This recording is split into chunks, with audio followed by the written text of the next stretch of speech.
자, 끝으로 이제 조선업의 메카 거제로 가보겠습니다. 네, 거제시 선거구도 지난 총선 때 재미있는 선거 그러니까 경합을 벌였던 곳이었기 때문에 예. 이곳도 여론조사를 해봤습니다. 먼저 윤석열 정부가 국정 운영을 잘하고 있는지 거제시 유권자들에게 물었습니다. 긍정평가가 41.4, 부정평가가 55.3%였습니다. 역시 오차범위 밖으로 부정평가가 많았고요. 예. 그럼 이번 총선의 성격을 묻는 질문에는 안정적인 국정 운영을 위해서 국민의힘 후보에게 힘을 실어줘야 된다가 42.8, 정부 견제를 위해서 야당 후보에게 힘을 실어줘야 된다가 48.2%로 나타났습니다. 하지만 오차범위 내라는 점 말씀드리고 내일이 선거일이라면 어느 정당에 투표하겠느냐? 국민의힘이 43이고요.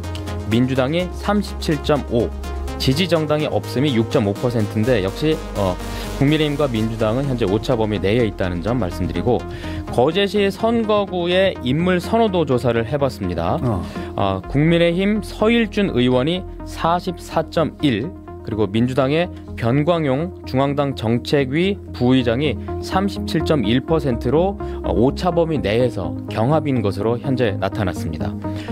현 국회의원의 재신임 여부를 묻는 질문도 했는데 다시 선출돼야 한다가 46.3, 그리고 새 인물로 교체되는 것이 좋다가 44.5%로 나타났습니다. 거제 같은 경우는 이렇게 후보가 단출하기 때문에 예상되는 인물도 단출하기 때문에 질문이 조금 부족해서 현안에 대한 질문도 좀 해봤는데요. 가장 시급한 공약으로 조선소 인력난 해결이 30.2로 가장 높게 나왔습니다. 그리고 일자리 창출 22.6, 관광 활성화가 20 나왔고요. 복지가 14.9% 이렇게 나타났습니다.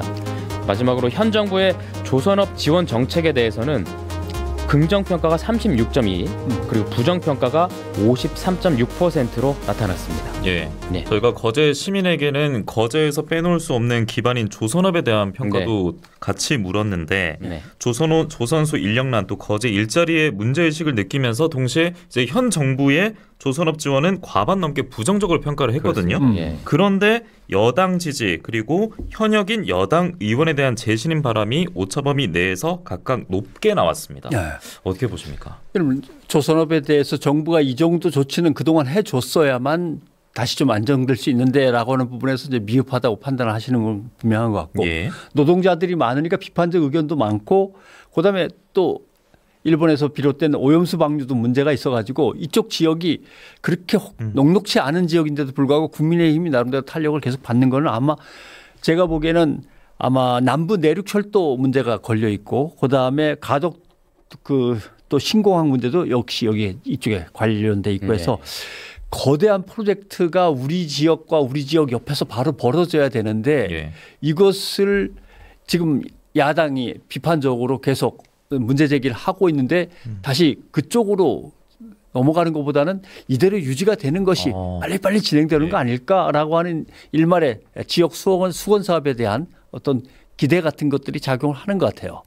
이번 여론조사에서 한 가지 좀 말씀드리고 싶은 거는 특히 거제시 선거구 여론조사에서는 변광용 그러니까 전 거제시장에 대해서 이제 저희가 물을 때는 변광용 현 중앙당 부의장 정책위 부의장으로 이제 물어봤는데 이유는 이 선관위의 예비 후보 등록 명부에 현 직책이 가장 위에 있고 그 밑에 전 직책이 있는데 그 부분을 그대로 여론조사 기관에서 그대로 가장 앞에 있는 현직을 그대로 해서 물어봤기 때문에 그러면 창원 성산의 허성무 전 시장과는 차이가 좀 있겠네요. 허성무 전 창원시장 같은 경우는 가장 위에 그렇게 전 창원시장으로 그렇게만 있습니다. 예를 들면은 쭉 예전에 지냈던 직책들이 있다가 사실은 이 사람이 제일 원하는 건 대통령실에서 뭘 했다 요게 맨 위로 올라가서 그게 좀 부각됐으면 이렇게 바랄 수도 있고 사람마다 바라는 게 다른데 또 선관위에서 정해놓은 거는 또 다르고 하니까 그런 데서 기자들이 참 애로사항이 있죠. 네.